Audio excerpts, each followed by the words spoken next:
Ang Toyota Hilux, alam naman natin lahat na subok na talaga yan. Ginagamit sa pang-araw-araw, pang negosyo, at kahit anong purpose, alam talaga nating magagamit. Pero paano kaya kung yung Hilux is gagawin nating mas matulin, lagyan natin ng steroids, and mas popugiin natin? Kaya yun, may papakita ko sa inyo isang Toyota Hilux na Thai concept, isa sa pinakapoging Hilux, napakasimple pero napakaganda dito sa Mindanao. Tara, samahan niyo ako. Tingnan natin kung anong mga offer itong Toyota Hilux na to. Let's go!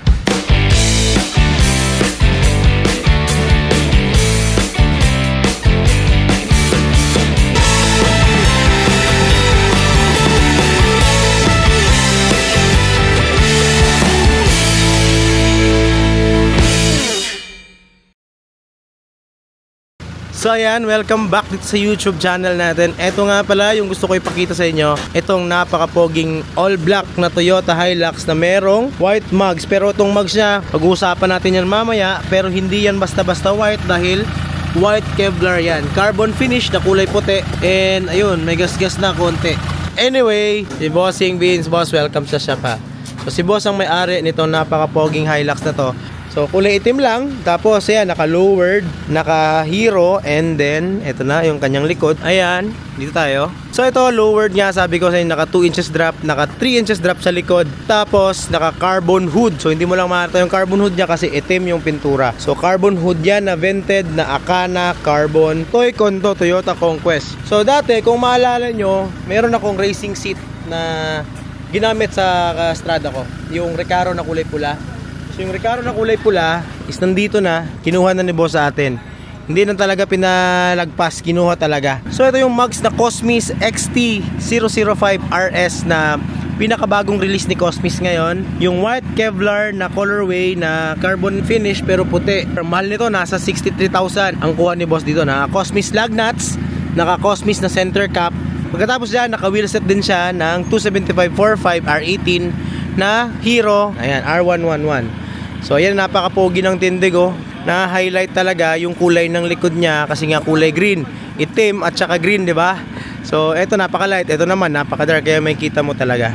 Aside dyan, syempre automatic yan pag naka-Thai concept, naka-Borla exhaust, and then meron siyang mga Thai concept dito na kit racing na mga bars. Ayan, meron siyang mga titanium bar din dito katulad sa Strada natin na gawang Thailand din yan, and katulad din sa Strada natin dahil inspired sa Strada, meron siyang tailgate na merong transparent na acrylic dito sa gitna para makita din yung pintura sa loob. Tsaka syempre, ito, Bionic Man sticker and Tune by AOT dahil nga ito, Tune by AOT, and yung napakagandang detailing si Sniff ng Surala. Ayan, shoutout sa inyo. So ito naman yung taillight niya. So mapapansin nyo, illegal kasi hindi pula. Dapat, you know.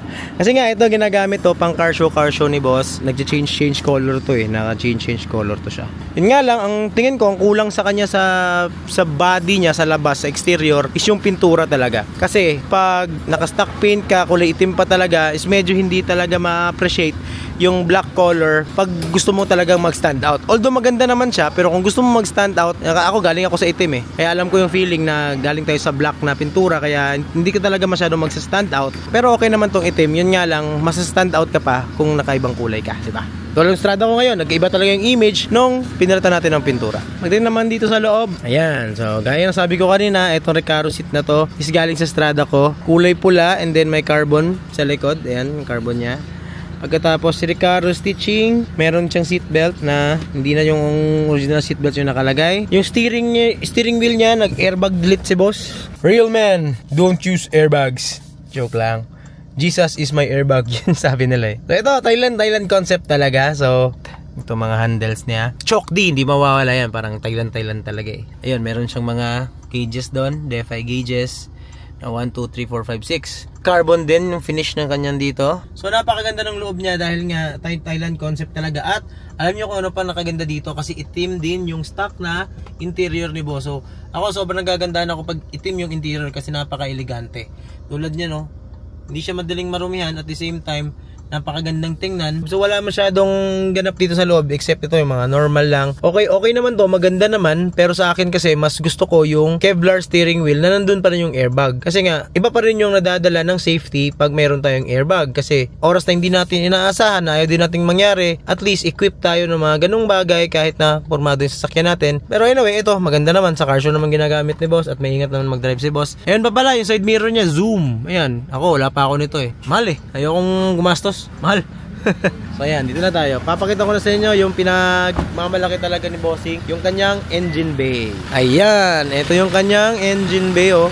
Thailand na Thailand talaga. Hindi to basta-bastang engine bay ha, kasi ito, yung intake pipes niya, yung makikita natin, titanium yan, original titanium. Yung sa atin, stainless or aluminum. Ito naman, original titanium to, nagawang Octoworks. Dito yan sa Coronadal ginagawa. So marami talagang talented dito sa Coronadal kasi nga ito, napakaganda ng titanium works niya. Ito sa intake, kahit yung sa radiator niya, titanium rin yung ginamit.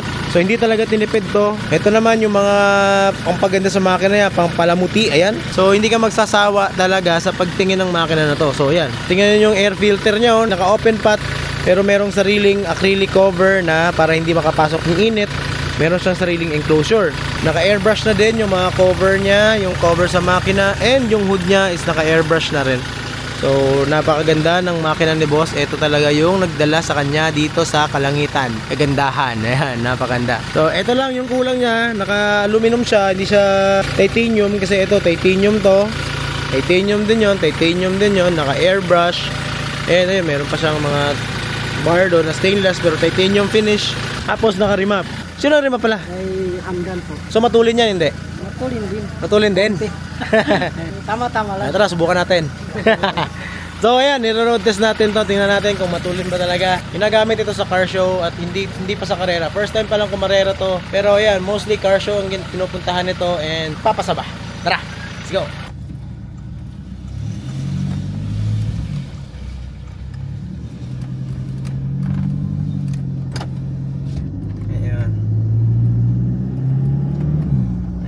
Automatic transmission. May susubukan natin.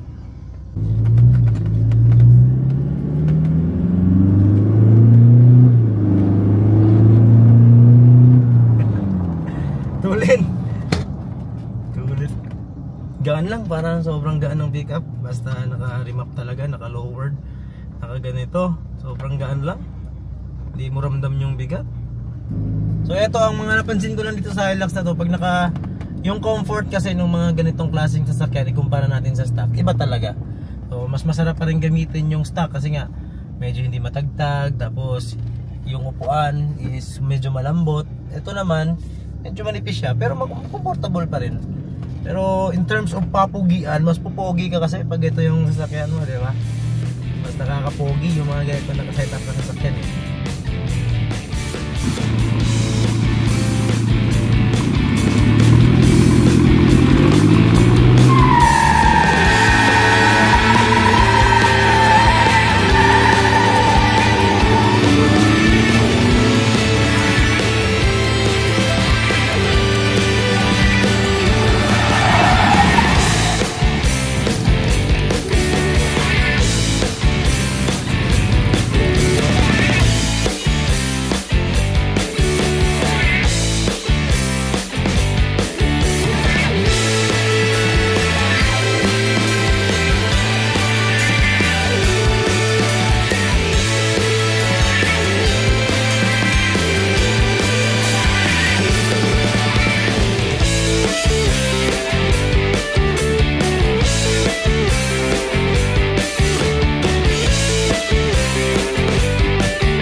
Ayun, katatapos na natin i-road test. Matulin rin, may bubugaran to. Kulang na lang talaga sa exposure to. Konting-konting hilot na lang. And sobrang mag-i-enjoy na tayo. Maglaro kasi November, karera. Ilaro mo, sayang eh. Sayang. May pag-asa mo? Kaya. Pero mga kalaban niya, sa Strada ko, same tayo category. Pero kaya yan. Konting hilot lang. LSD, traction. LSD lang, okay na yan. So ayun, approve sa atin itong Hilux ni Boss Vince. Napaka-pogi. May tulin rin. Pwede nang isabak sa karera sa November, di ba? Laro tayo? Sige.